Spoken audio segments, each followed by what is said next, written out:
Welcome to this webinar.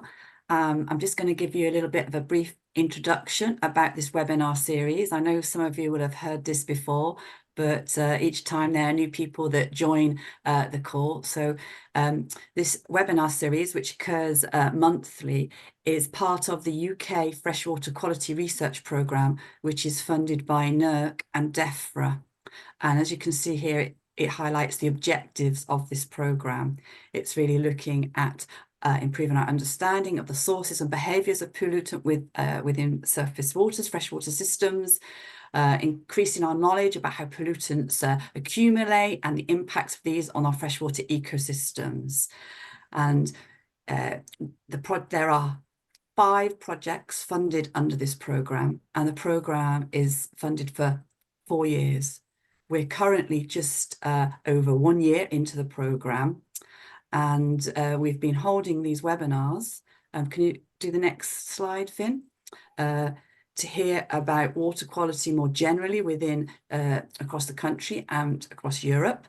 And also going forward, we'll be hearing progress that these 5 projects are making.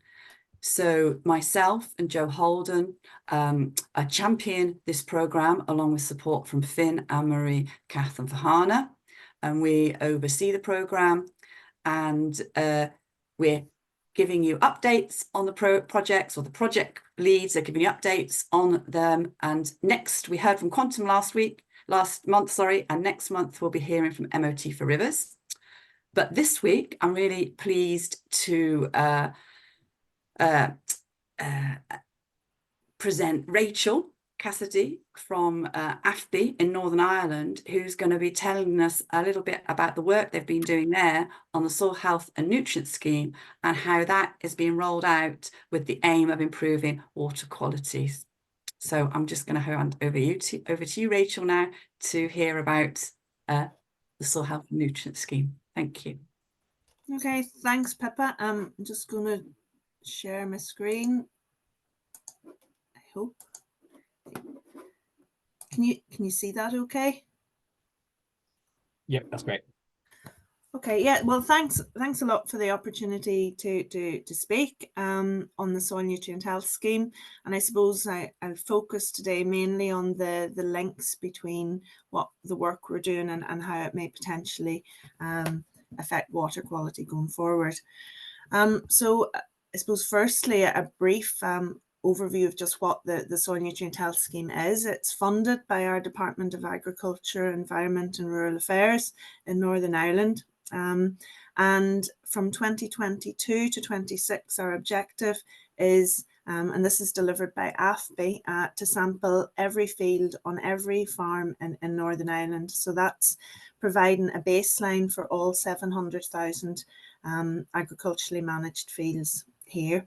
And the objective is to provide farmers with the information they need to optimize crop nutrient applications, to allow them to assess their on-farm carbon stocks, both in soil and above ground biomass, and overall to build their farm resilience into the uncertain future, I suppose. But within the scheme, there is a very strong expectation that we'll deliver improved environmental performance, particularly around water quality.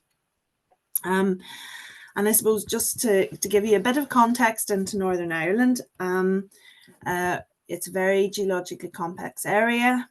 This is reflected in our soils, where we've over 308 distinct soil series on 97 different parent materials. We've been glaciated and reglaciated, so we have extensive coverage of drift and high clay content soils, which means that where we live in an area that also has high rainfall, there's a potential for a lot of movement between land and water. In the east, in the Bammy east in Belfast, the rainfall is between 600 and 800 millimetres a year. But as you move west, that increases to over 2,000 millimetres a year. And as a result, I suppose we've a very well-developed drainage network in Northern Ireland. 2 out of our 3 river basins are cross-border international basins. And, on top of that map on the right, you can imagine that pretty much every agricultural field will have subsurface drainage or draining around the edges, which has been ongoing since the 1800s here. And Lough Neagh, that sits at the centre, is actually reduced in area by over 10,000 hectares due to drainage activities and land reclamation works over the centuries. In terms of water quality here, well, it's not very good. We have only 31% of our rivers and 14% of our lake water bodies at good or higher ecological status. And by far and away the most cited factor in that is phosphorus. And I suppose some of you will have heard during the last summer about the algal blooms in Lough Neagh. The map in the bottom left of the slide there shows the distribution of water bodies. It's from 2018, but it's not much changed. Yellow, amber, and red are where there are issues. And Lough Neagh, which is, I suppose, that Naban catchment drains about 30% of the entire area of Northern Ireland, and has been in the news a lot during 2023, which is why I'm just mentioning it. It has been hypereutrophic since the 1990s. Issues with nutrients have been mentioned in the literature since the 1960s, but the widespread algal bloom in 2023 really caught public attention. There are many factors involved, not least climate and invasive zebra mussels. But I suppose the nutrient loads that are there are what allows the algae to develop. And it's modelled from modelling work within the Refocus project that about 62% of the total load of phosphorus to water bodies in NI comes from agricultural sources, with the remainder from wastewater treatment, septic tanks and industrial sources. So the agricultural aspect is something we really have to focus on. It's not surprising, though, I suppose, in that 76% of the land area of NI is agricultural. So of the rain that falls, the majority is hitting farmland and picking up whatever is available there and transporting it. 94% is grassland. And with grassland comes a fairly low level of nutrient management planning or soil testing just traditionally. Back in 2016, it was estimated that 10% of farmer soil sample. It may have improved a bit now. We're finding out as part of the research leads are doing in the project. But it's a real driver of inefficiency. And in the strange flow diagram I've done on the right to try and illustrate this, I mean, it's just to demonstrate that, where you don't have soil testing and where you haven't controlled your pH to optimum for the crop you're growing, it's sort of the starting point in a cycle that leads to misplacement of available nutrients, supplementing by chemical fertilizers that may not be required, affecting crop yields, which are probably below what they could be. And then you're supplementing that by concentrate feed, and then the excess P ultimately ends up back in the soil from where it can be lost to water. So we need to move from this to a more efficient system, and soil testing and nutrient management planning are going to be absolutely critical for farmers in getting, that cycle under control and in farming as efficiently as possible and reducing the surplus. We currently sit in NI at a P balance, farm gate P balance surplus of 10.8 kilos. It was 12 a year or two ago. So what we really need to do is drive that down. And the two main factors involved are the feedstuff inputs and the fertilizer inputs, because they're largely all brought in from abroad. So as well as that source issue that we need to deal with, we have pathways. As I said, our landscape is highly glaciated, a lot of depositional material, we've the clay soils with impeded drainage. So when it rains, we get runoff, and a lot of runoff. The graph on the bottom shows 5 years of cumulative annual load data for our high resolution monitoring catchments.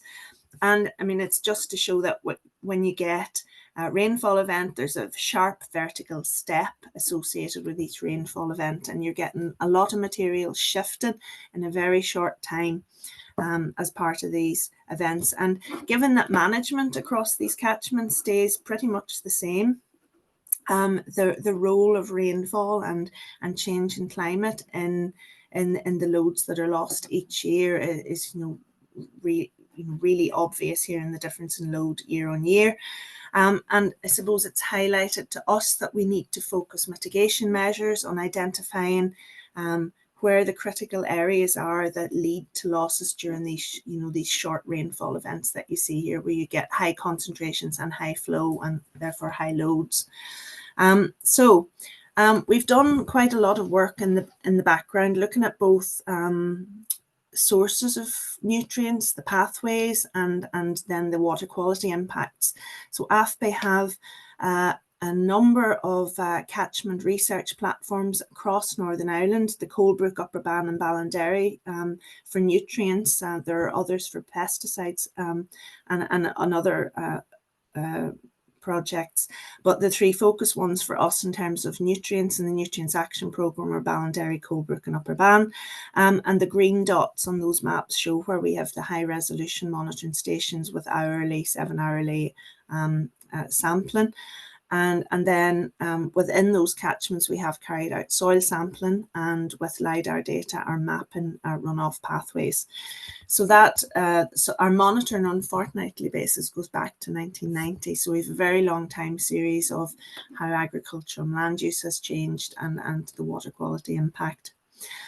So back in 2017-18, we did a soil pilot test scheme in Northern Ireland where we sampled fields across Coalbrook and Upper Bann catchments, 12,000 fields in total. And within the agricultural sub-catchments in those areas, we looked at the relationship between soil P excess and water quality.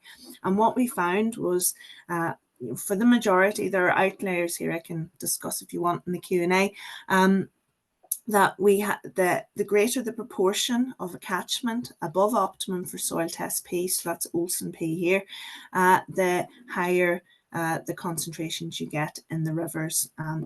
And I mean, looking at the distribution across these 18 catchments, you need to be below 15% of your catchment above optimum if you want to achieve the chemical water quality targets based on that model. So we looked at how feasible it is to achieve that, what I suppose the time it would take to deliver would be. So we have data from two small catchments in Upper Bann, these two, where we have been monitoring with high resolution since 2016. So they were soil sampled in 2016. We gave all the farmers maps of this field nutrient state as easily accessible as possible. We've given them runoff maps, and we also provided one-to-one advice on nutrient management planning from our advisor Jill. And then we went back in 2021 and have re-evaluated to see if there was change. And these are small catchments, I'll stress that. They're 3 to 5 square kilometres. There are 40 to 50 farm businesses, but they do represent, I suppose, the soil, the majority of soil types across NI, and the main sectors: dairy, beef, sheep, mixed livestock and arable. So what we saw in terms of change was that from 2016, the majority of farmers hadn't soil sampled. 60% of our fields were at excess soil test P. We had a lot of excess potash, and nearly half our fields required lime. So any nutrient that was in the soil was not going to be used and uptaken efficiently by the grass. They got the results, they got it guidance, and then we had minimal input up until 2020 when we went back and re-sampled the soil to see if there was change. And we didn't really expect much in terms of phosphorus, but we did get it. We saw a reduction from 60% to 48% of fields in terms of being above optimum. We saw reductions in potash and an increase in those at optimum, and we found that liming had been adopted, and there was, we'd gone from almost half needing lime to closer to a quarter. and that's continued since, and data I can't present here. What we saw when we looked at farm P balances across the board was that there were improvements, particularly in the less intensive farms where there had been no soil test, and once they started to act on advice, their chemical fertilizer inputs and their concentrate feed reduced.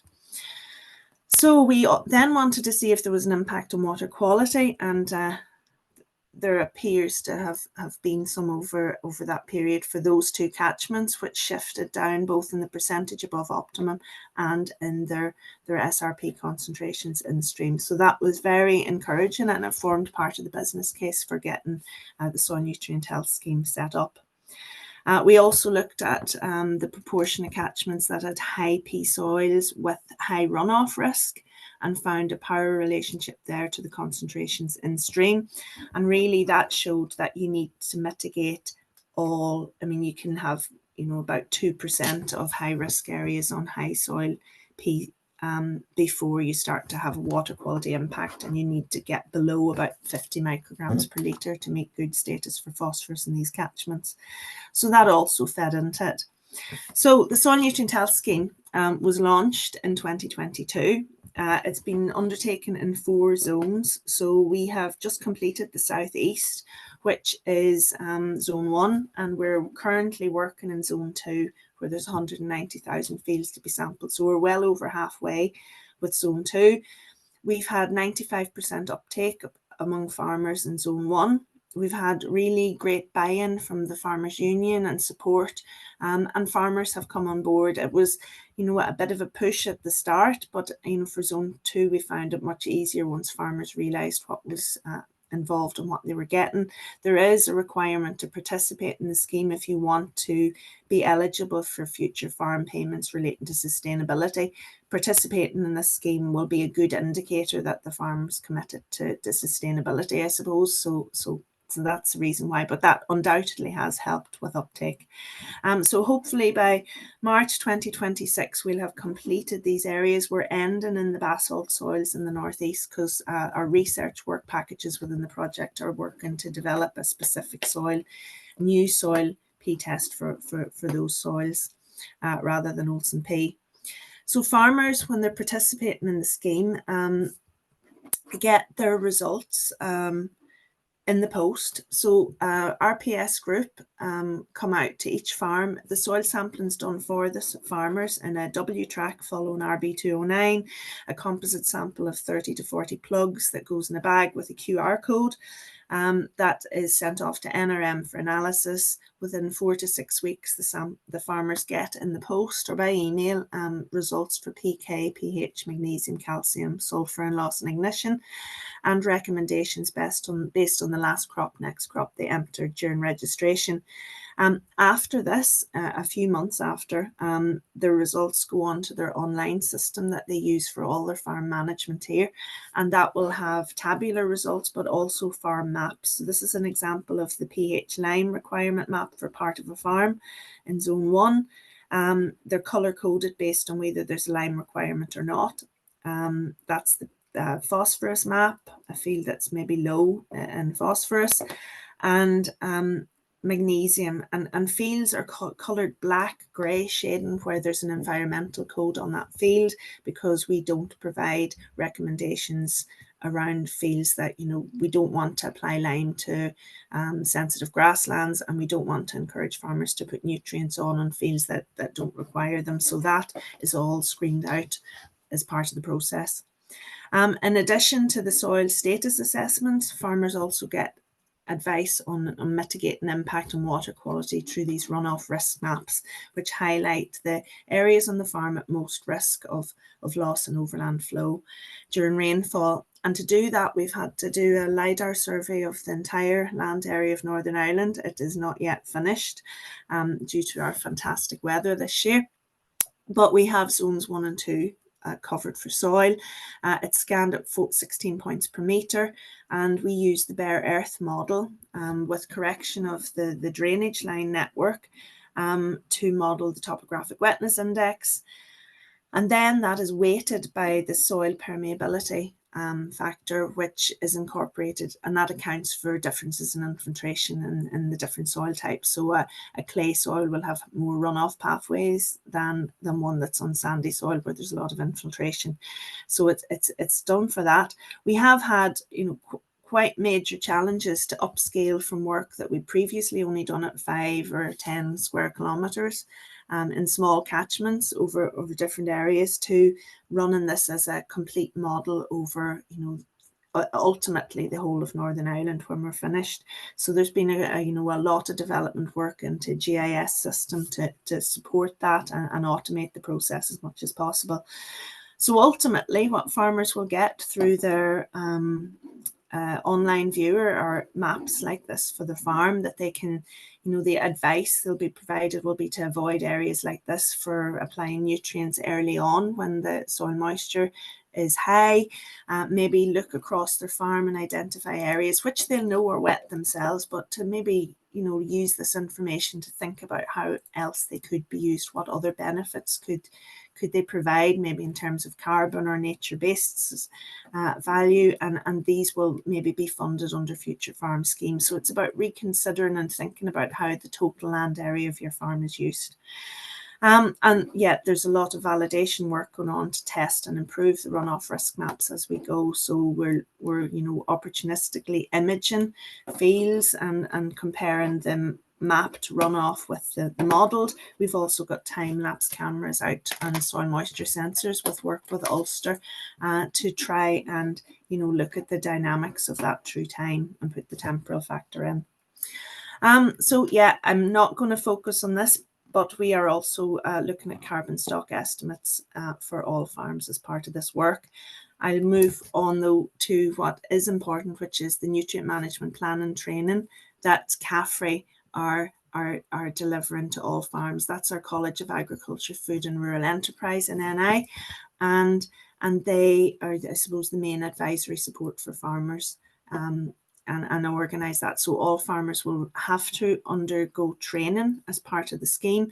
Mostly that's online, but they have made provision for face-to-face training where farmers can't access otherwise. And that leads them through from the absolute basics through to at the end that they should be able to make their own farm nutrient management plan. So that aspect of it is absolutely critical. So I suppose I can show you a few results from Zone 1 just to give you an indication of what we're doing. Some I have had to blur because we have to be very careful with this in terms of farmer confidentiality. So in green on the left, that's all the fields that were sampled in Zone 1. The grey areas, that's Belfast and Greater Belfast and Newry, they're mainly urban. So for pH, we found that for fields that receive a crop-based recommendation, so that's excluding any environmental fields and environmentally designated fields, 58% required lime, and that that does reflect a need for soil nutrient management. If those are high, they will be production fields. You can see here in the Mournes, the Dramara Hills, and around in the Belfast Hills, low P soils, but that's where we've upland peats and extensively farmed areas. These lowland areas are a bit of a mix. The Ards Peninsula maybe, where there's a lot of arable fields, have tend to have higher pHs because arable cultivation is more likely to be soil testing very regularly. In terms of Olsen P, this is very blurred, I'm sorry, but overall 45% of the fields we've tested were at index 3 for Olsen P or higher, so that's above optimum for soil test P, and it's exactly the same figure we found within our soil pilots that led to the soil nutrient health scheme in this area. These areas, obviously based on that relationship to water quality, are where we want to work with farmers to bring more of those fields back to optimum. We've also had a water quality monitoring across each zone as we progress in the research end to look further at these relationships and how we can use them as guides in different landscape types and so on, and set targets going forward. I suppose back in 2019, we set up this catchment carrying capacity approach based on the soil pilots, where we thought if we could get, soil testing over a wide area, we'd be able to look at how we operationalize from within a farm, first of all, to redistribute nutrients and, avoid, risky areas, that we could move that up to farm scale and look at what proportion of the land needed action, to catchment scale, where we could look and maybe, ultimately look at ways of moving nutrients around catchments. And I suppose what's becoming more important in NI at the moment is the use of AD and other processing for slurry processing. But now we're at a point where we have the soil and nutrient health scheme and we can actually start to do this. We farm scale data that allows farmers to think about where they move nutrients. We don't, we're looking at how you can do it within catchments, but at catchment level for water bodies across each area, we can look at, the proportion of the farmed area that's above, below, or at optimum, and maybe prioritize those for support for farmers. We can look at as well at where there is high levels of runoff risk in this slightly dodgy yellow chip diagram that I think I need to improve on. But you could look through future farming schemes for providing more funding for measures that would intercept runoff or mitigate it in areas with higher risk. And I suppose our challenges just finally with this are, for this to work, for the soil nutrient health scheme to have impact, we require the interaction and collaboration among the advisory services, the scheme, all our participants, all the team working in this, our researchers and CAFRE and DEFRA and AFBI, the policymakers who will be developing our regulations going forward and post-EU exit, and the environmental schemes. But the key thing is the farmers. If we don't get them engaged and involved in this, it'll probably not be as successful as it could be.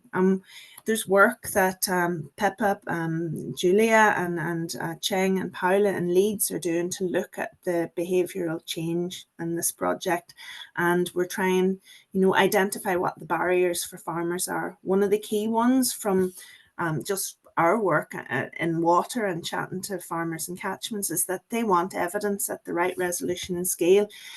Giving a farmer sort of summary value of status for a big water body doesn't mean anything. They want to see the graphs, they want to see the peak at in a storm event, because that's meaningful. So we need to work harder at giving them that evidence, and that does motivate action.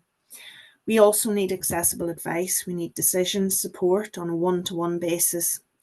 Where we've seen change in those two catchments is where we've had Jill, who's over here on the right, out on the farm speaking to not a lot of intervention, but one-to-one and bespoke to that farm. Outside of those catchments, we're just looking at the data at the moment and comparing it to the pilot, and we're not seeing that level of change. So I think that's something we need to look at. Farmers also need financial stability. If they're struggling financially, the environment won't be, at the forefront. We also need to account for the variability. Every farm's different landscape, soil types, and different, operation. And that diversity has benefits, but we need to be able to provide advice that deals with that. And feasibility, when we give examples to farmers of, what could be done, we need to make them something realistic. Some farms can be too good, or, unachievable, I suppose, would be the problem. So yeah, that I suppose is just to finish. That's I want to acknowledge the whole team involved in this work. I'm just the mouthpiece, I suppose, particularly Alex Higgins, who runs the whole soil sampling analysis program, and then the other research leads who are working across the project. So I'll leave it there.